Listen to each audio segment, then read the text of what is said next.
Hello financial fans, welcome back to another stock analysis. Today we'll be covering ZIM Integrated Shipping, stock ticker ZIM. ZIM Integrated Shipping is a global container shipping company that provides transportation and logistics services for cargo shipment across the world. ZIM operates a fleet of vessels that serve in various trade routes, connecting ports in Asia, North and South America, Europe, the Mediterranean, Africa, and the Middle East. ZIM services include shipping containers, cargo consolidation, warehousing, and customs clearance. The company also offers a range of digital solutions for managing and tracking shipments, such as an online booking, real-time tracking, and supply chain visibility tools. ZIM's focus on innovative technologies and customer service has made it a leader in the industry. With a network of more than 100 offices and agents worldwide, the company provides comprehensive shipping solutions to a wide range of industries, including automotive, agriculture, retail, and more. They are currently sitting at a market cap of $2.9 billion, and in 2022, they generated a revenue of $12.6 billion, and the dividend yield is a whopping 69.1%. 42% of their revenue comes from Pacific shipping, 10% from cross-Suez shipping, 17% from Atlantic shipping, 26% from intra-Asia, and the remaining 5% from Latin American shipping. To determine the final valuation of the company, we'll be using a margin of safety. This margin of safety will be based on the financial ratios, the financial health, and the growth of the company, and we'll be using a standard margin of safety of 25% that can never be below 0%. Margin of safety can either increase or decrease based on the ratios that we're going to look at in just a moment, and the severity that the margin of safety will increase or decrease by will be determined by using a scale. When we're using 4 colors on a scale, bright red will mean a 5% increase, orange will mean no change, light green will mean a 5% deduction, and bright green will mean a 10% deduction from a margin of safety. When we're using 3 colors, bright red will mean a 5% increase, orange will mean no change, and bright green will mean a 5% deduction. The first two metrics that we'll be looking at are the EBIT growth and margin growth. EBIT has grown, going from $136 million in 2017 to $6.1 billion in 2022. The average EBIT growth was 287.9%, meaning a 10% deduction in the margin of safety. The margin has also increased, going from 4.5% in 2017 to almost 50% in 2022. The average margin growth was 33.4%, meaning a 5% deduction in the margin of safety.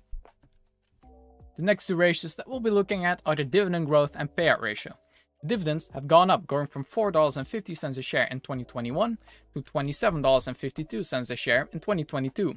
Since the company has recently IPO'd, or semi-recently, we don't have that much data on dividends. So this is a 511% increase in the dividends, but we'll count no change in the margin of safety on this metric. The payout ratio, however, is sitting at 71.6%, which is no change in the margin safety on this metric.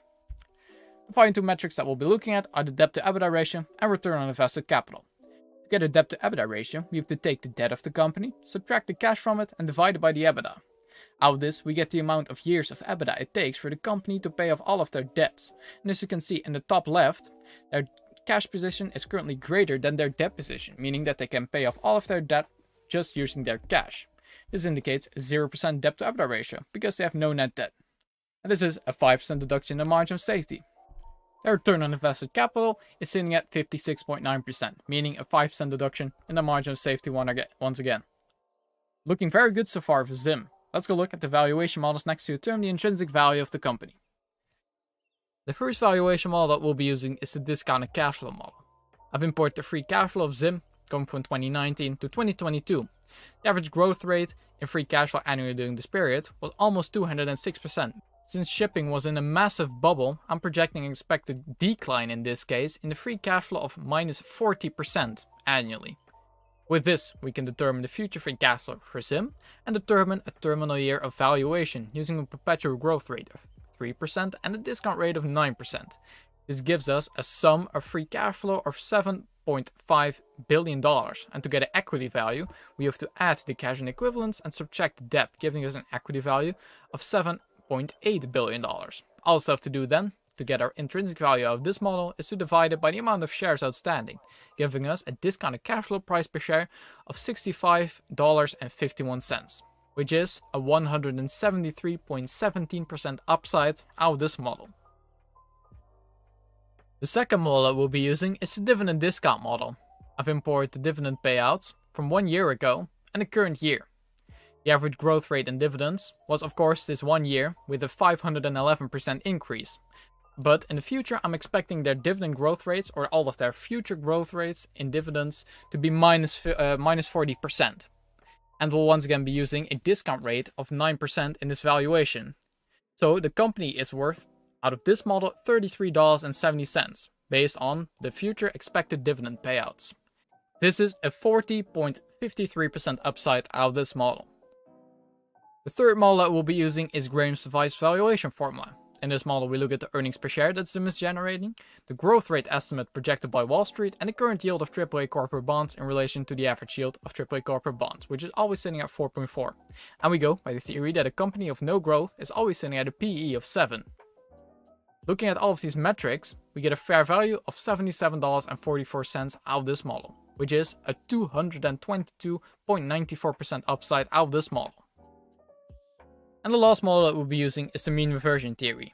In this model, we go by the theory that a company will always trade above or below its mean, and the metrics that we usually use to determine this are the dividend yield and the PE ratio. In this case, I've only used the PE ratio since that's the only data I could find, and of course we could only use 2021 and 2022.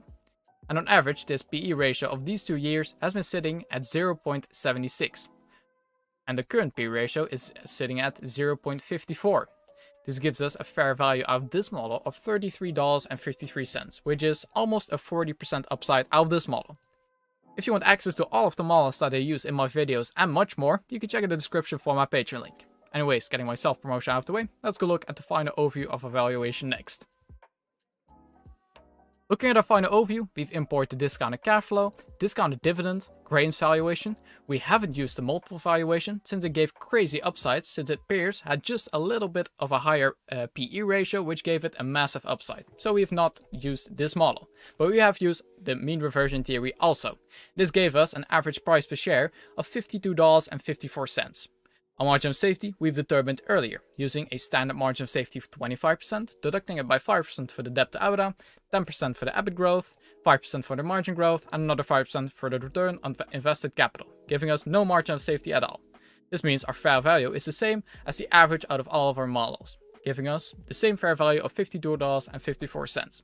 And with the current price of $23.98, we get a massive upside of 119.11% out of our valuation models.